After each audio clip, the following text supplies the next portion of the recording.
We have the engine of this KTM 390 Duke. This has been teared down up to the piston to change the piston rings, replace the head gasket, and to check and adjust the valve clearances. In this video, we'll be cleaning the piston, changing the piston rings, and we'll be installing the piston onto the cylinder. This is the piston which was in the bike, and the condition of this is pretty good. So we'll remove this old piston rings.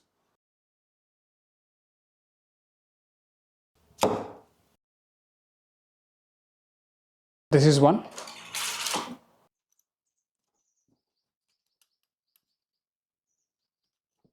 Another one. And then comes this one. And this is the last one which sits inside the oil expander ring. It is now time to clean this piston. I am using some amount of diesel and a brush to clean this piston.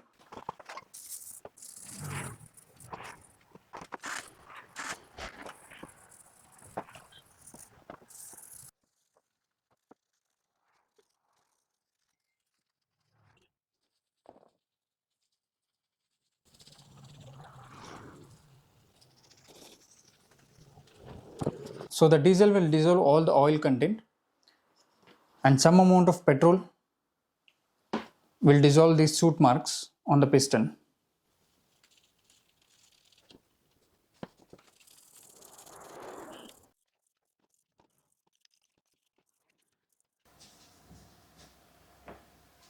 And this is the clean piston.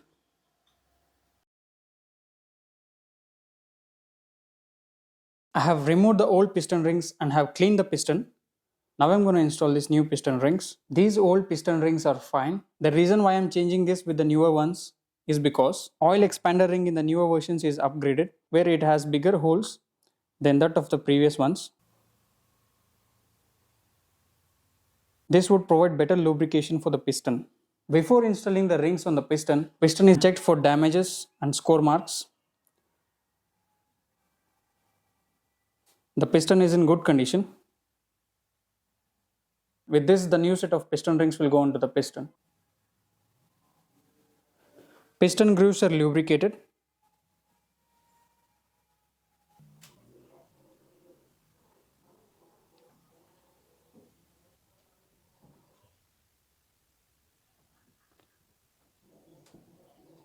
The first one to go onto the piston is this, the oil expander ring. There is E-top mentioned on the ring.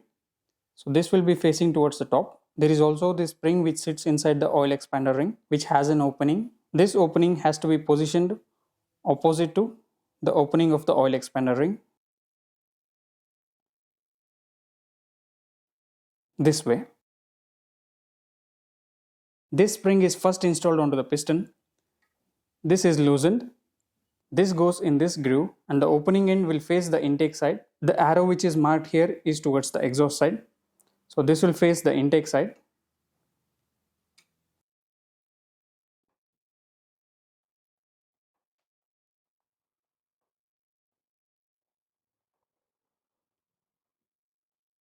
This way. We then have the oil expander ring which has E-top marked on it. So this will face the top of the piston and will sit on this spring facing the exhaust side.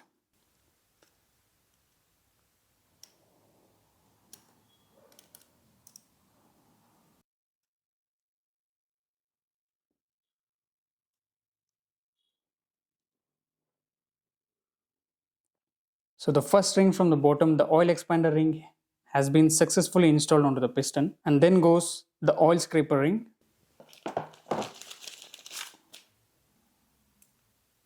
Second ring again has E-top written on it. So this E-top will face the top of the piston.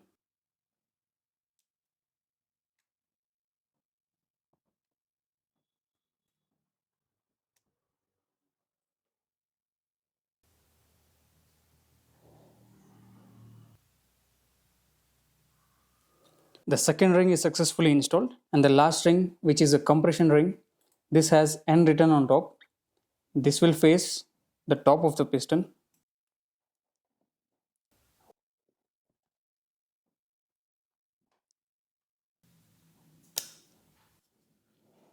So we now have all three rings installed onto the piston. So there is an oil expander ring, there is an oil scraper ring and a compression ring. Currently the gaps of these rings are at the same place. Now we position these gaps at a difference of 120 degrees. That means the gap of the oil expander ring will be positioned at the exhaust side, and then 120 degrees from here the gap of the oil scraper ring will be positioned. So from the exhaust side, this is the 90-degree angle.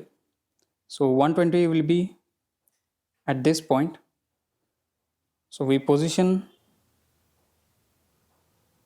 at around 120 degrees, and then the compression ring, the topmost ring, is again positioned at 120 degrees from the gap of the oil scraper ring. This is the gap of the oil scraper ring. So from here again, if we can consider 120 degrees, this will be our 90 degree approximately. 120, we can position it here.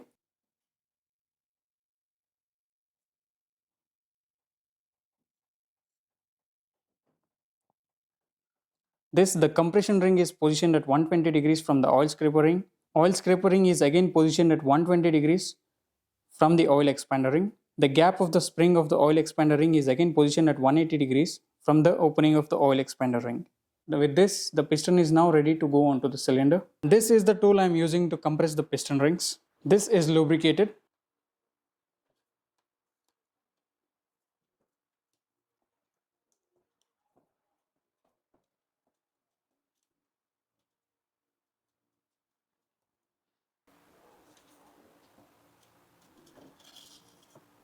And placed on the piston. The rings are now compressed.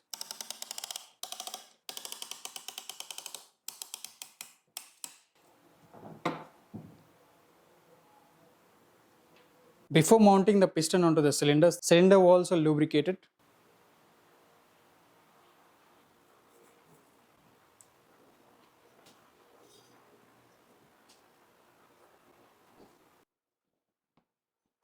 And this being the exhaust side where the arrow is positioned, the exhaust side is mounted onto the exhaust side of the cylinder.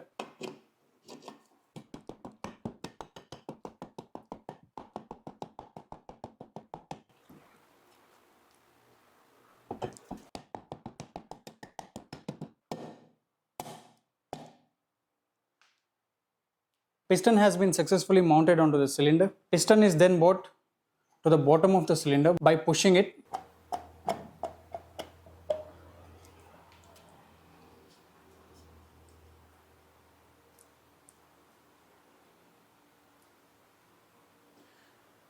This cylinder is now ready to go onto the engine. And that is all with the installation of the piston. In our next video, we will be installing the cylinder onto the engine block and we'll be installing the cylinder head. Many thanks for watching. See you in the next video.